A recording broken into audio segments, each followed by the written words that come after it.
You might be stuck on which class you want to play in Baldur's Gate 3 with so many options and different subclasses. There's a bunch of information out there and it can be very difficult to choose and commit. So we're going to go over each one quickly with no fluff so you can pick out the one that stands out to you most. Think about which class options you currently are leaning towards and then tell me in the comments at the end if you've changed your mind. We don't want to waste your time with convoluted explanations, so let's jump into it. The Barbarian, fierce melee warriors that can enter a literal rage in battle, granting bonus damage resistances and advantage on strength-related checks and saving throws. With a focus on strength and constitution as your main stats, the Barbarian is one to pick if you want to be a melee powerhouse and you just enjoy smashing things. Your subclass options for the Barbarian are the Berserker, favouring violence and fury, the Wild Heart, which will allow you to be attuned more so to nature and beasts, and Wild Magic, allowing you to manifest the otherworldly magics of your ancestors. And then we have Bards, versatile and witty. These are considered a support class, but don't let that put you off. With their extremely powerful bardic inspiration, they can buff your team members with an extra d6 dice to almost any roll, making them useful in almost all situations. These are extremely powerful and helpful characters to have in pretty much every party, with both spells that empower allies and hinder enemies. Your focus will be on your charisma stat, and you have 3 college options for your subclasses. Law for the pursuit of knowledge, beauty, and truth.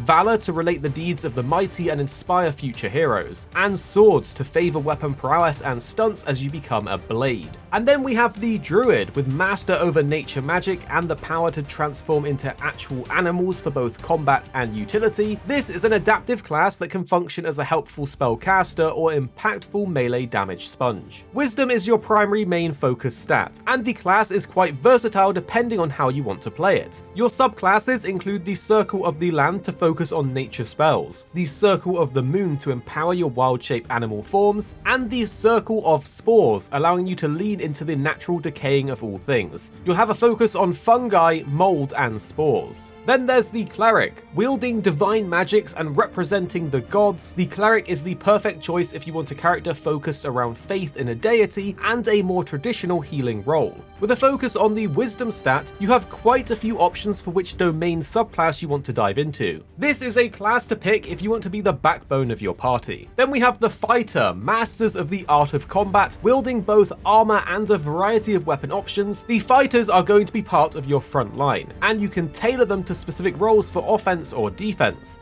You're likely going to be focusing on strength and constitution, and you do have ways to access spells depending on your future subclass. And speaking of subclasses, you can either become a battle master, an eldritch knight, or a champion. Then you have the Monk. If martial arts is your thing, then look no further. The Monk harnesses the power of their physical and spiritual body through the use of their ki. If you want to rapidly strike enemies with your fists or unlock your inner elemental powers, then you're in the right place. With a focus on dexterity and wisdom as your stats, you won't be reliant on weapons and armor as much as other classes. Your subclass options include the Way of the Open Hand, the Way of the Shadow, and the Way of the Four Elements, making you basically the Avatar himself. Then we have the Paladin, sworn protectors of justice and righteousness. The Paladin acts as a mix of both the Cleric and the Fighter, capable of both devastating offense but also support. You're going to have to swear an oath and need to stick to it, otherwise you will become a Dark Oath breaker.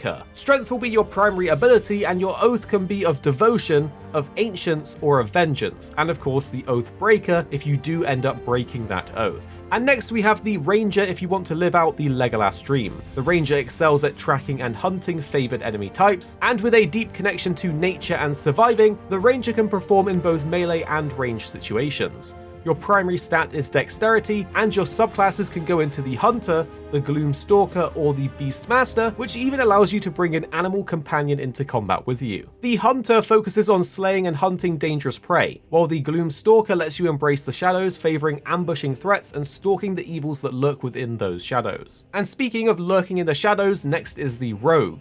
You're specialized in stealth, skill, and reflexes. The Rogue is sure to have the upper hand in any situation, even if it isn't honorable. If you like hitting enemies hard and fast, often from the shadows, then look no further. The Rogue is a devastating damage dealer, and with those sneak attacks, you're due to leave an impact in pretty much every combat scenario. Dexterity will be your primary stat to no one's surprise, and your subclass options are the Thief, the Arcane Trickster, and the Assassin. But if spellcasting is your jam, then you might want to go Sorcerer. These have natural skill and inherent magic, and the Sorcerer often has a spell for any situation. Your subclass options vary from wild magic to add a bit of random chaos to your playthrough, draconic bloodlines to empower you as a powerful dragon ancestor, or storm sorcery making you more mobile and resistant to thunder and lightning. Charisma is your primary stat, making you a good option to be the face of your party. And if you aren't afraid of demons and powerful patrons, then the Warlock allows you to embrace the supernatural, gaining unique magics and power. Much like the Sorcerer, Charisma is your primary stat, making you deceptively charming for carrying such a dangerous power.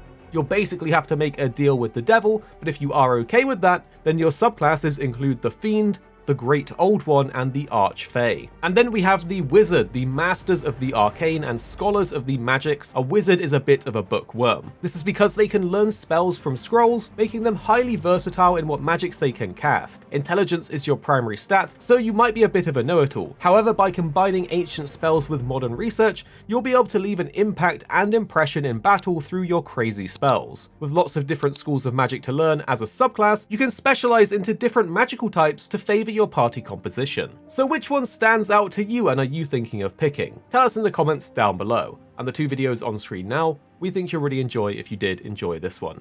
You don't have to watch them if you don't want to, but if you did like this video, you're probably going to like these ones too.